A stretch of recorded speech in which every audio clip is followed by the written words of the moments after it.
of teaching, where the teacher goes to the class face-to-face. As many of us who teach at Medgar know, we are very into face-to-face teacher-led teaching. But with COVID-19, there was a need for student-centered learning. And my topic today is student-centered learning, a study of transition from face-to-face courses to distance learning with the School of Business, Medgar Evers College, CUNY. And teacher-led learning is something that we do day by day at Medgar.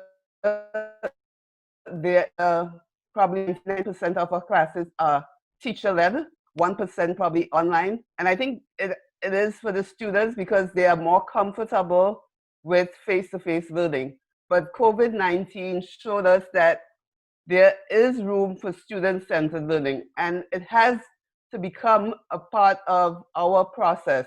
We are not sure how long this COVID-19 pandemic will continue. The virus does not seem to be slowing down worldwide, and we must have some form of student-centered learning for our students to be successful. So let me just bring up quickly my PowerPoint presentation. And it says, my first thought was, what can be considered student-centered learning? So student-centered learning is a term used by educators. Dr. Billy, we're not seeing your screen. Sorry, I forgot to put the share screen. Give me 1 minute. Let me just do share screen. Okay. So I was briefly discussing student-centered learning. So student-centered learning is a term used by educators based on the philosophy that the student is the center or facilitator of their own learning. And the model recognizes that students have a lot of opinions, they have a lot of abilities and strengths, and they can be the facilitator of their own learning with us walking alongside them. It's not only that we teach, but they have to take ownership of their own learning. So I'm trying to do the slideshow, but it's not allowing me. Let me just, okay. So this shows what is student-centered learning, the timetable to make, my PowerPoint is going ahead of me. Give me 1 minute. Let me just change.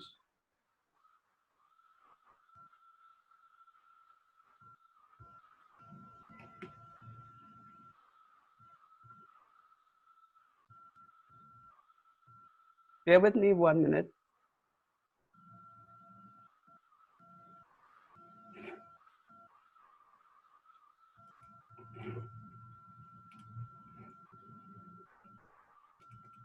Okay, so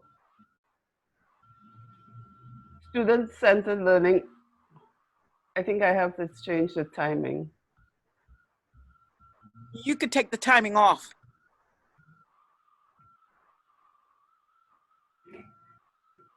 Give me 1 minute, please bear with me, guys.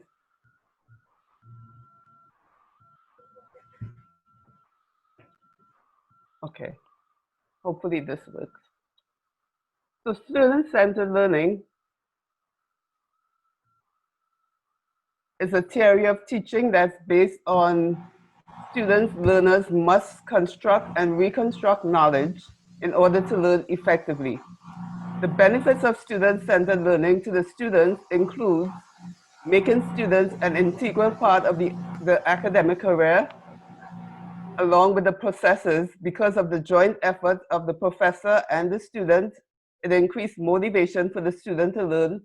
The student becomes independent and is responsible in the learning process. Student-centered learning also offers the best consideration for the needs of the student. The benefits of student-centered learning are to the student, to the lecturer, to the institution, as well as to society at large. The model of teaching and learning is followed by the teacher-led model, I should say, is followed by most colleges and universities worldwide, but with the shift that we are seeing with the pandemic, it's a time where higher education institutions have to move away from teacher-led to student-centered learning. The purpose of the paper is to discuss the major challenges of introducing student-centered learning in higher education institutes. And this, as I've said before, is due to the advent of the worldwide COVID-19 pandemic. The focus of this paper will be the School of Business, Medgar College, CUNY, which offers mainly face-to-face courses. The paper will focus and offer directions to transitioning from face-to-face classes to distance learning with Medgar four-year degree programs. Medgar Evers College School of Business has 5 disciplines, namely economics and finance, accounting, computer information system, business administration, and public administration. So this is a student-centered learning transitioning process that I hope the School of Business, with all the disciplines, will really work on, because we need it. We are facing a time of global pandemic. We cannot go to our main campus, as most of you who teach with Medgar Evers know. We have to be doing online distance learning classes. The paper will conclude that more effort is needed to consolidate and expand the introduction of student-centered learning, not only at Medgar Evers, but at other higher educational institutes, as represented here in this conference. There is the need for better teaching aids, like training for all the professors. That some of us may be a little afraid of technology, but we have to be aware that this is what it is now, technology-based aid and learning. We have to be able to teach online through distance learning, and Medgar has been very good at offering courses that will help us build our platforms on Blackboard, which is what we use. We've had, over the summer, many programs for Blackboard, building up the course room. We need the digital library to be able to assist students as they do research during this time of distance learning. We need good internet connectivity. I've had students who have been complaining wherever they live. Some of them live in, as we know, Brooklyn is fairly in the inner city of New York, where some of us don't have internet connectivity as well as other parts of New York. So this is an issue. We have to make sure that we have good internet connectivity, because we will be on our Blackboard platform or whatever platform we use. There are several countries represented here that may have rural areas, rural districts where students come from, and they may not have internet connectivity. So all of these aids are important. One of the main important aids is the student support services. That's the back end of the courses, where we have offices like the registrar office, which is available to register students for their courses. We have academic advisors who have to be able to help the students as they need advising for their courses. This is all the back office areas that we don't think about when we think about education, but without them, we cannot run a well-run term. We have other issues that students may have because of this COVID-19. A lot of students are wondering, what is happening to my future? I don't like online learning. I don't like distance learning. How can I speak to someone who will, try to alleviate my fears about distance learning? So all these student support services, the dean's office, where students will be calling in to complain, I don't like distance learning, but this is something that we can't not do, because we want our students' education to continue. So student-centered learning is the approach where we have to ensure that our students know that although we want to have teacher-led learning, we cannot only do teacher-led learning. As a student, they have to take ownership of their education, and we are right here along with them to partner with them to make sure that they succeed. We aren't even sure when colleges will reopen, and I'm basically speaking in terms of Medgar College, my home college that I work with. We have campuses that we cannot go to teach. I know some of you may be experiencing the same. Some campuses that have opened, we are seeing that there has been parties that are going on campus, and the spread of the virus has increased, and many of the campuses that have reopened have had to close again. For us, we know that we will be teaching face-to-face basically up to December of this. We will not, be teaching face-to-face up to December 2020. We don't know what 2021 brings with the COVID virus. So we may have to continue distance learning. And basically, this PowerPoint presentation shows what the need for student-centered learning is and how we as faculty partner with students to get their input into student-centered learning. So some of the current trends include competency-based versus knowledge-based education, guide on the side versus stage on the stage, where we are on the side guiding the students and we are not center stage teaching in front of the student. And it is another trend is critical thinking versus specific content knowledge. This is some of the statistics for retention rate during student-centered learning. On average, it shows you the pyramid of learning and how the rates are when it's teacher-led. There is no conclusive data for student-led or student-centered learning, but it is about the educator relinquishing control. The process is in the product. Student-centered learning is not a completely new learning model.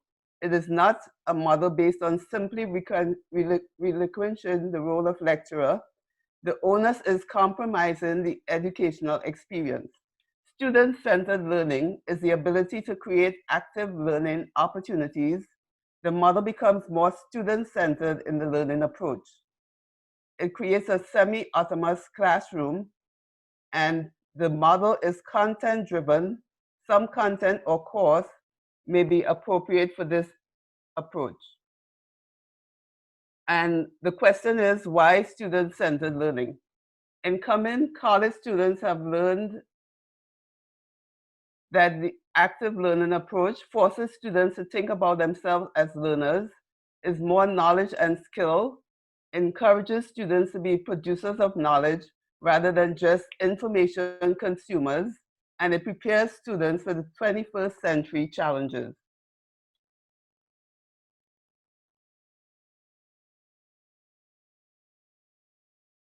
The results of student-centered learning: students learn to ask questions, not just to repeat answers. Students become active learners rather than passive learners. Students build confidence in themselves and their educational pursuit. Students prepare for the 21st century challenges with 21st century skills. How to use student-centered learning: find out who students are and what they expect, what they want to learn, what questions they have.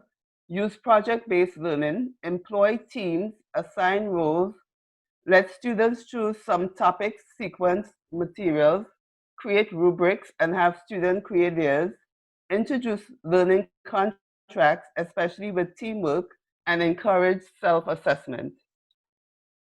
Plan of action for student-centered learning: choose a topic from one of your courses, break into groups, plan 4 ways to teach students about whatever the topic is. I chose personal finance for the finance and economics department.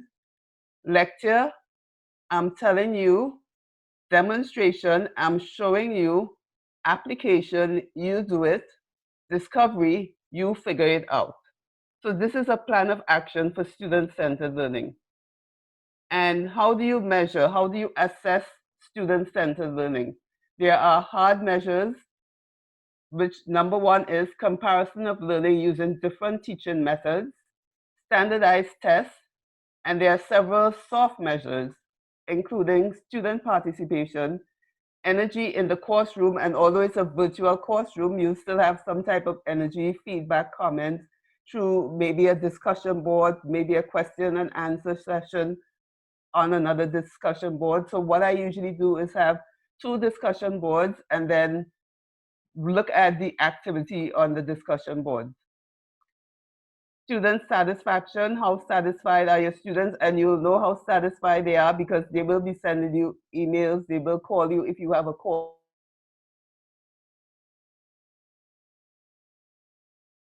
And instructor evaluation and your own satisfaction. How satisfied are you with how your online distance learning education is going? Do you think that it's on the same value as a face-to-face class? And dialogue with students on student-centered learning. Ask the students, what fears do you have? What's working for you? What's not working? What barriers do you anticipate from student-centered learning?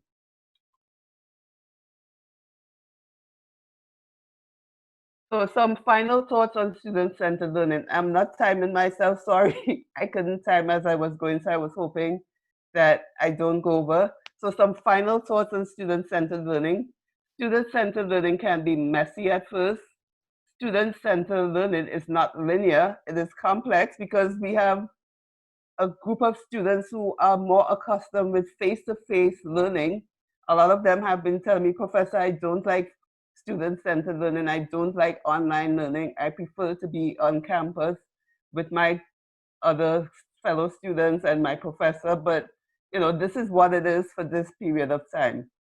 Student-centered learning can be uncomfortable, but there must be resilience to effect change. And we have to change with the times. And as we know, this is a time where I would say to Dr. Veronica, I would have rather the face-to-face conference, but we have to do what we have to do with what times we are in. So just as we have the resilience to do a Zoom meeting for our conference, this is what it is for this time. Our students are in a flux because yes, they don't want a online class. Some of them told me I didn't sign up for online, but I had to reassure them this is not going to be forever. This is just for this time. We have to do distance learning, we have to do online, and we will resume as soon as we can to face-to-face classes. So thank you for listening to my presentation, and this is my contact information. Thank you. Any questions, any comments, any concerns?